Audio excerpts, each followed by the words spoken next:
بسم اللہ الرحمن الرحیم۔ آج کی نشست میں آپ حضرات کے سامنے واقعہ کربلا کے حوالے سے کچھ دو تین ضروری باتیں عرض کرنی ہیں جو ہر سنی بھائی کو معلوم ہونی ضروری ہیں۔ سب سے پہلی بات تو یہ ہے کہ واقعہ کربلا جو پیش آیا تو اس حوالے سے کچھ لوگ تو وہ ہیں کہ جو سیدنا حضرت امام حسین رضی اللہ تعالیٰ عنہ اور اہل بیت کی محبت میں اتنا غلوب کرتے ہیں کہ ان واقعات جو اصل واقعات تھے ان کے اندر بھی اتنا جھوٹ ملایا گیا اور اتنی باتیں ان میں ملائی گئیں کہ اصل واقعہ وہ بھی لوگوں کو معلوم نہیں ہوتا کہ اصل واقعہ کیا تھا۔ اور دوسری طرف جو خارجی لوگ ہیں یا یزیدی لوگ ہیں وہ ان میں سے بعض وہ ہیں کہ جو اس واقعہ کا بالکل یوں سمجھو انکار ہی کر دیتے ہیں، جیسے واقعہ پیش ہی کو نہیں آیا، جیسے کوئی حادثہ رونمائی کو نہیں ہوا۔ وہ اس انداز میں گفتگو کرتے ہیں اور اس انداز میں وہ بات کرتے ہیں۔ ہمیں چونکہ اہل سنت والجماعت ہیں، اللہ تعالیٰ نے ہمیں مسلک، مذہب، دین جو عطا فرمایا ہے اس میں اعتدال ہے، اس میں افراط اور تفریط نہیں ہے، نہ کسی کو مقام سے بڑھانا نہ کسی کو مقام سے گھٹانا۔ اچھا، اب سب سے پہلی بات تو یہ ہے کہ اصل میں جو واقعہ کربلا پیش آیا نا، سیدنا امام حسین رضی اللہ تعالیٰ عنہ کی شہادت اور آپ کے گھرانے کے 72 افراد کی، اصل میں یہ کوفی لوگوں کی اچانک بے وفائی کا رد عمل تھا۔ اگر وہ بے وفائی نہ کرتے تو یہ واقعہ پیش نہ آتا۔ ویسے تو میں نے جمعے میں بھی یہ عرض کر دیا تھا کہ اللہ کے تعالیٰ کی ایک چیز جب طے ہو جاتی ہے تو وہ تو ہو کر رہتی ہے، وَكَانَ أَمْرُ اللَّهِ قَدَرًا مَقْدُورًا۔ لیکن جو ظاہری اسباب پیش آئے نا، اس کے تحت یہ ساری تفصیلات پڑھنے سے یہ بات سمجھ آتی ہے اور یہ واقعہ سمجھ آتا ہے کہ اگر کوفی لوگ بے وفائی نہ کرتے تو پھر یہ واقعہ پیش نہ آتا۔ کیونکہ سیدنا امام حسین رضی اللہ تعالیٰ عنہ جب نکلے تھے اپنے گھر سے، اپنے گھر کے افراد کو لے کر، نہ ہی آپ نے اعلان کیا تھا لوگوں ہم جہاد پہ جا رہے ہیں، آؤ ہمارے ساتھ، ہیں جی ہم ایک فوج تیار کر رہے ہیں، بلکہ آپ اس خیال اور نظریے سے نکلے تھے کہ کوفہ کے لوگ جنہوں نے 18,000 سے زیادہ خطوط لکھے ہیں وہ ایک طاقت ہے، ایک قوت ہے۔ جب اتنے لوگ باہر نکلیں گے اور اتنے لوگ ہمارا ساتھ دیں گے تو ظاہر ہے کہ وہاں کفر کا جو گورنر ہے وہ خود بخود بھاگ جائے گا اور وہاں پر ہماری حکومت قائم ہو جائے گی، اور یزید وہ خلافت کا اہل بھی نہیں ہے، اس کے اندر وہ اہلیت بھی نہیں پائی جاتی۔ پھر جب امام حسین رضی اللہ تعالیٰ عنہ وہاں پہنچ گئے عین کربلا کے میدان میں، تو 4 بندے وہاں سے آئے اور اس علاقے سے، تو انہوں نے جب امام حسین رضی اللہ تعالیٰ عنہ سے پوچھا کہ کوفہ کی کیا صورتحال ہے، تو انہوں نے بتایا کہ حضرت بڑے بڑے سردار وہ بک گئے ہیں۔ بات سمجھا رہی ہے؟ ان کو ڈرایا دھمکایا گیا، پھر ان کے تھیلے پیسوں سے بھر دیے گئے ہیں اور وہ سارے آپ کے خلاف ہو گئے، حالانکہ وہی آپ کو بلانے والے ہیں، تو بہتر یہ ہے کہ آپ اپنا ارادہ بدل لیں۔ تو امام حسین رضی اللہ تعالیٰ عنہ نے پھر وہاں ان کے سامنے 3 شرطیں رکھی تھیں، اور یہ جو بات میں عرض کر رہا ہوں یہ ہماری کتابوں کے اندر بھی ہے اور دوسرا جو فریق ہے ان کی کتابوں کے اندر بھی یہ بات موجود ہے کہ امام حسین رضی اللہ تعالیٰ عنہ کو وہاں اندازہ ہوا کہ جو ہمارا خیال تھا وہ صحیح نہیں تھا، اور دنیاوی معاملات میں اگر کوئی خیال غلط بھی ہو جاتا ہے تو یہ نبوت کے بھی خلاف نہیں ہے۔ مشہور حدیث ہے نا صحیح مسلم کی، کہ نبی علیہ الصلوۃ والسلام جب تشریف لائے مدینہ شریف میں تو صحابہ کرام کھجوروں کے شگوفے آپس میں ملاتے تھے نارمادہ، تو کھجوروں کا پھل بہت زیادہ آتا تھا، تو نبی علیہ السلام نے فرمایا کہ میرا مشورہ یہ ہے کہ اگر نہ ملاؤ تو بہتر ہو۔ صحابہ کرام نے شگوفے نہیں ملائے۔ جب اگلے سال پھل آیا تو پھل بہت کم آیا، تو نبی علیہ الصلوۃ والسلام سے صحابہ کرام رضوان اللہ علیہم اجمعین نے عرض کیا کہ یا رسول اللہ صلی اللہ علیہ وسلم ہم نے تو آپ کے کہنے پر شگوفے نہیں ملائے، پھل کم آیا۔ تو نبی علیہ السلام نے ارشاد فرمایا کہ میں بھی ایک بشر ہوں، انما انا بشر، میں بھی بشر ہوں، جب میں دنیا کے کسی معاملے کا تمہیں حکم دوں تو دنیا کا معاملہ وہ ایک رائے ہوتی ہے، جب دین کا حکم دوں تو اس کو لازم پکڑ لو، اگر دنیا کا کوئی مشورہ دوں تو وہ ایک رائے ہوتی ہے، تمہارے اوپر لازم نہیں ہوتی۔ انتم عالم بامور دنیاکم، تم دنیا کے کام بہتر جانتے۔ تو دنیاوی معاملات میں اگر کوئی بندے کا خیال یا اندازہ غلط ہو جائے تو یہ نبوت کے بھی شان کے خلاف نہیں ہے، چہ جائے کہ سیدنا امام حسین رضی اللہ کی شان کے خلاف ہو۔ تو آپ کا ایک اندازہ تھا لیکن وہ اندازہ صحیح نہیں نکلا، اور وہاں پر یہ معلوم ہوا کہ یہ اندازہ صحیح نہیں تھا۔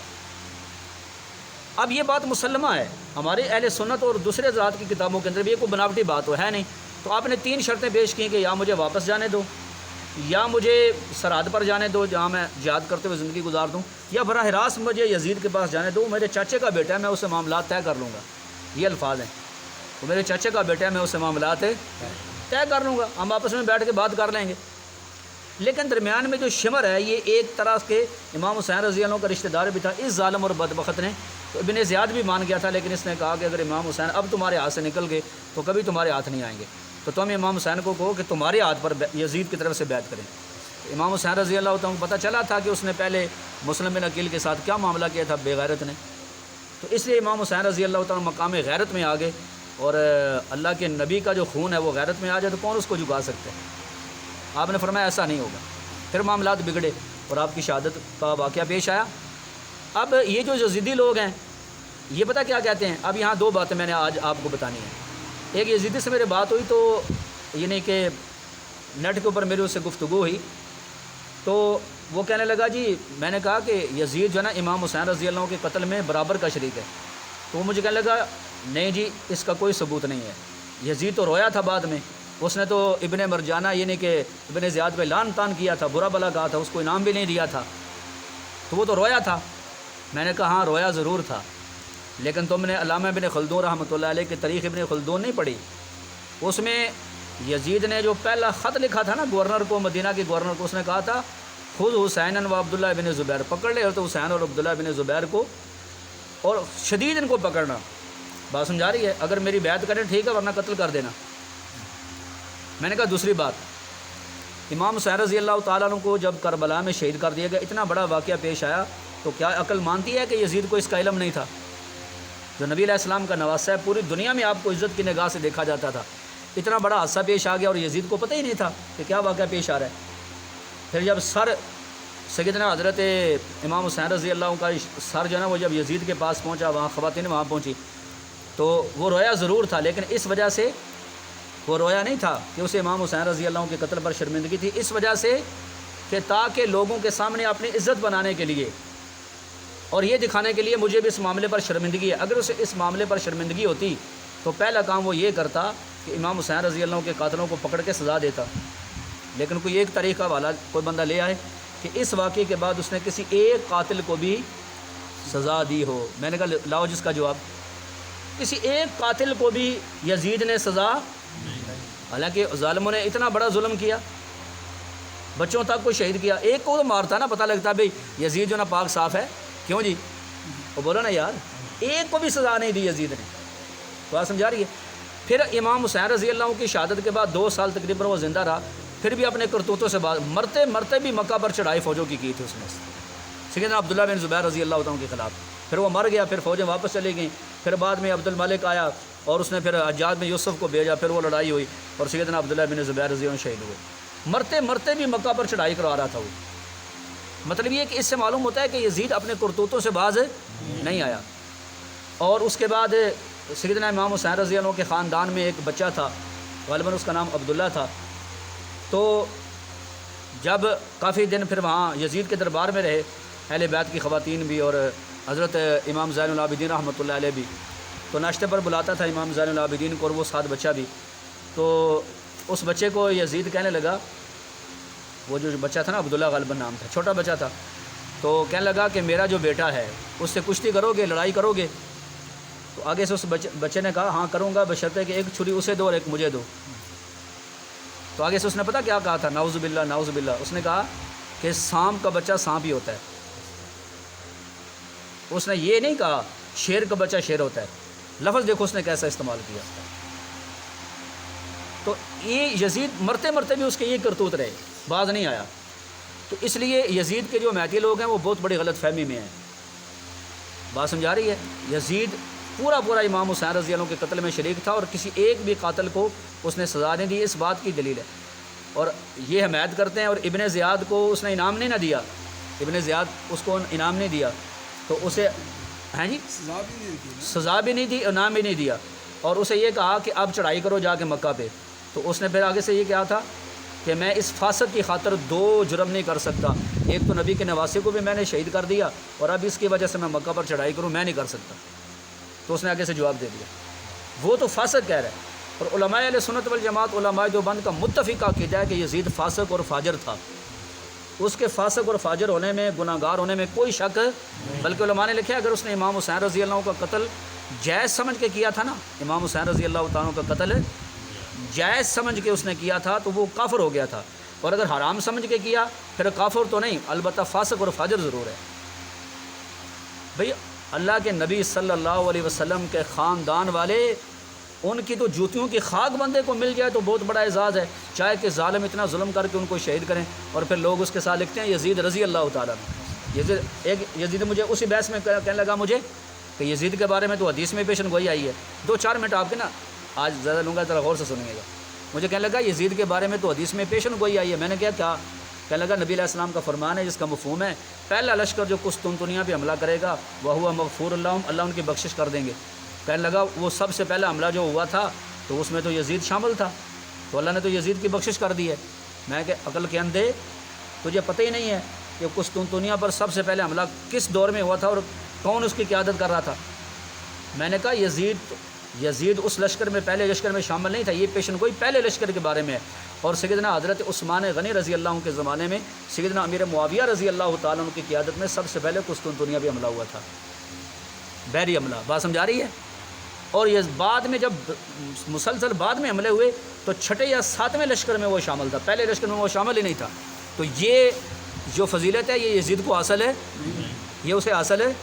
دوسری بات وہاں مغفور اللہ کا لفظ ہے، یہ نہیں کہا کہ اب اللہ تعالیٰ ان سے ناراض نہیں ہوں گے، رضی اللہ کا لفظ نہیں ہے، مغفور اللہ۔ اور مغفرت کیا ہوتی ہے؟ گناہ بخش دینا۔ اور یہ بالکل ایسے ہی ہے جیسے حدیث میں فرمایا جو بندہ اللہ کی رضا کے لیے حج کر کے آتا ہے تو گناہوں سے پاک صاف ہو کے آتا ہے۔ تو اگر حاجی آ کے رشوت لینا شروع کر دے، شراب پینا شروع کر دے، زنا کرنا شروع کر دے تو وہ اب اس کو سزا نہیں نہ ہوگی؟ کیوں جی؟ تو یزید چلو مان ہی لیا، چلو مان لیا یزید کو یہ فضیلت حاصل ہے، تو جو کرتوت اس نے بعد میں کی ہیں، نواسے رسول کا قتل کیا، مکہ مکرمہ پر چڑھائی کی، نبی علیہ السلام کی سنت کے خلاف اس نے اپنے حکومت میں کام کیے، تو کیا اب وہ اس سے کوئی پوچھ نہیں ہوگی؟ کیوں جی؟ یہ ایک بات میں نے عرض کرنی۔ دوسری بات مختصر یہ سن لیں کیونکہ فتنوں کا دورہ ہے، یہ باتیں آپ یاد رکھیں، بڑے کام کی باتیں ہیں۔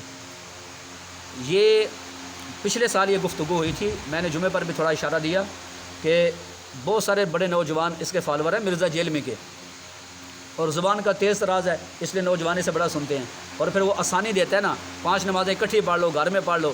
مولوی سختی کرتے ہیں تو اب کئی ماشاءاللہ لوگ گھروں میں اکٹھی نمازیں پڑھ رہے ہیں، 5 نمازیں پڑھ رہے ہیں، مسجد میں جانے کی تکلیف کی ضرورت نہیں ہے۔ اس پر میں تفصیلی ریکارڈ انشاءاللہ پھر کبھی کلپ ریکارڈ کراؤں گا اور وہ سارے دلائل کا انشاءاللہ میں جائزہ آپ کے سامنے لگاؤں گا۔ اچھا یہ کیا کہہ رہا تھا پچھلے سال اپنے گفتگو میں، اس کو کہتا ہے میٹھا زہر ہے۔ کہتا ہے سوال یہ ہے کہ ہزاروں صحابہ کے ہوتے ہوئے نبی کا خاندان ذبح ہو گیا، صحابہ کہاں تھے؟ اب لوگ کہتے ہیں یار دیکھو نا ایسا مذہبی سکالر ہے، لوگ صحابہ کہتے ہیں، کیسے اس نے بات کی ہے؟ مطلب کہ وہ کیا کہہ رہا تھا؟ یہ کہنا چاہتا ہے دوسرے لفظوں میں کہ صحابہ کرام امام حسین رضی اللہ تعالیٰ کی شہادت جو ہوئی تو اس میں نعوذ باللہ قصوروار ہے۔ حالانکہ بات یہ ہے میرے بھائیو، اصل بات یہ ہے کہ امام حسین رضی اللہ تعالیٰ عنہ جب نکل رہے تھے نا مکہ مکرمہ سے کوفہ کی جانب، جب آپ کربلا کی جانب جا رہے تھے اس وقت یہ ایک اجتہادی مسئلہ بن گیا تھا۔ اجتہادی مسئلہ کا مطلب یہ ہوتا ہے کہ ایسا مسئلہ جس پر مسلمانوں کا اتفاق ہے، حتیٰ کہ اہل بیت بھی سارے امام حسین رضی اللہ عنہ کے ساتھ نہیں تھے۔ اجتہادی مسئلہ یہ بن گیا تھا کہ امام حسین رضی اللہ تعالیٰ کے پاس جب خطوط آئے تو آپ کا خیال یہ تھا کہ کوفہ کی ایک طاقت ہے میرے پاس، اور یزید وہ خلاف سنت حکومت کار ہے، لہٰذا ہم اس کو معزول کر دیں گے۔ لیکن باقی صحابہ کرام رضوان اللہ علیہم اجمعین اور اہل بیت وہ سمجھتے تھے کہ امام حسین رضی اللہ عنہ کو دھوکہ دیا جا رہا ہے، یہ کوئی طاقت شاگت نہیں ہے، یہ دھوکہ ہے، فراڈ ہے۔ بلکہ میں نے جمعے پر وہ حدیث سنائی ہے کہ سیدنا عبداللہ بن عباس رضی اللہ عنہ جو حضور پاک کے چچا زاد بھائی ہیں، انہوں نے یہاں تک امام حسین کو فرمایا تھا کہ میں اگر اس بات کو عیب کی بات نہ سمجھتا تو میری اور آپ کی شان کے مناسب نہیں ہے، حالانکہ حضرت ابن عباس بڑے تھے، تو میں آپ کے پیشانے کے بال پکڑ کے آپ کو روک لیتا کہ آپ کن کے پاس جا رہے ہیں؟ جو اپنی زمینوں کا ٹیکس ابن زیاد کو دیتے ہیں، جن کی نگرانی ان کی فوجیں کرتی ہیں، اور جو اپنا ٹیکس اس کو دیتے ہیں اور وہ ان کے اوپر مسلط ہے، تو وہ لوگ آپ کو بلا رہے ہیں، یا تو اس کو نکال دینا، پہلے اس کو معزول کر کے نکال دیں، پھر آپ کو خطوط لکھیں اور آپ کو بلائیں، لیکن آپ کیسے جا رہے ہیں؟ سیدنا عبداللہ بن عمر نے یہی فرمایا۔ اور حضرت محمد بن حنفیہ جو حضرت علی رضی اللہ عنہ کی دوسری بیوی سے تھے، اور سیدنا حضرت علی رضی اللہ عنہ وفات سے پہلے اپنے بیٹے امام حسن اور حسین کو وصیت فرمائی تھی کہ یہ بھی تمہارا بھائی ہے، اس کے مشورے کے بغیر کوئی کام نہ کرنا۔ تو محمد بن حنفیہ نے سمجھایا اور پھر اس کے بعد سخت مخالفت کی کہ میں آپ کے موقف کی تائید نہیں کر سکتا، آپ وہاں نہ جائیں، وہ دھوکے باز لوگ ہیں، پہلے انہوں نے ہمارے والد کو شہید کیا، پھر ہمارے بھائی کو زخمی کیا اور خیمہ ان کا جلا دیا اور نیزوں کے ساتھ ان کی سواری کو زخمی کیا، تو انہوں نے اپنے بیٹوں کو بھی منع کر دیا۔ تو پھر میں کہتا ہوں کہ یہ اتنا بڑا دجال ہے زمانے کا، یہ صحابہ کے بارے میں کہتا ہے، اہل بیت کے بارے میں کیوں نہیں کہتا؟ اب آپ گنیں، سیدنا عبداللہ بن عباس، عبداللہ بن جعفر طیار رضی اللہ عنہ کے بیٹے عبداللہ، انہوں نے بھی روکا، حضرت عبداللہ بن عباس نے روکا، ابو بکر بن عبد الرحمن نے روکا، اور محمد بن حنفیہ نے، اور دیگر اہل بیت نے بھی روکا۔ اب اہل بیت کا نام تو نہیں لیتا نا، کیوں جی؟ یہ میٹھا زہر اس کو کہتے ہیں کہ میٹھا زہر دینا، بات سمجھا رہی ہے؟ تو سیدنا امام حسین اپنی جگہ صحیح تھے، ان کا موقف 100% اپنی جگہ صحیح تھا، اور باقی صحابہ کا موقف اپنی جگہ 100% صحیح تھا، اور وہ حالات کو وہ بھی جانتے تھے، لیکن سیدنا امام حسین رضی اللہ عنہ کا اندازہ تھا، اور وہ کربلا میں جا کے یہ بات ثابت ہوئی کہ یہ اندازہ صحیح نہیں تھا، اس لیے آپ نے 3 شرطیں پیش کی۔ تو لہٰذا ہم نہ صحابہ کو غلط کہتے ہیں، نہ امام حسین کو غلط ہے، ہم کسی کو بھی غلط نہیں کہتے، ہم کہتے ہیں سب اپنے رائے پر صحیح اور درست تھے، صحیح اور اسی وجہ سے جب یہ لٹا پٹا قافلہ واپس آیا مدینہ میں، تو تمہیں سلمہ رضی اللہ عنہ فرمایا تھا کہ اللہ تعالیٰ ہلاک کرے ان کوفیوں کو کہ انہوں نے امام حسین رضی اللہ عنہ کو دھوکہ دیا۔ کیا دیا؟ دھوکہ دے کر بلایا، اور پھر اس کے بعد ساتھ چھوڑ کے ابن زیاد کے ساتھ ہو گئے، اللہ انہیں تباہ و برباد کرے، انہوں نے امام حسین کو دھوکہ دیا۔ تو ہمارا اہل سنت والجماعت کا یہ موقف ہے، ہم نہ صحابہ کو غلط کہتے ہیں، نہ اہل بیت کو غلط کہتے ہیں، نہ ان کے موقف کی مخالفت کرتے ہیں، نہ ان کے موقف کی۔ وہ وہاں موجود تھے، اس وقت کے حالات بہتر جانتے تھے، جس نے جو بھی دین کا فائدہ سمجھا اس نے وہی قدم اٹھایا۔ اللہ تعالی ہمیں اسی عقیدے اور نظریے پر قائم و دائم رکھے۔ وآخر دعوانا الحمد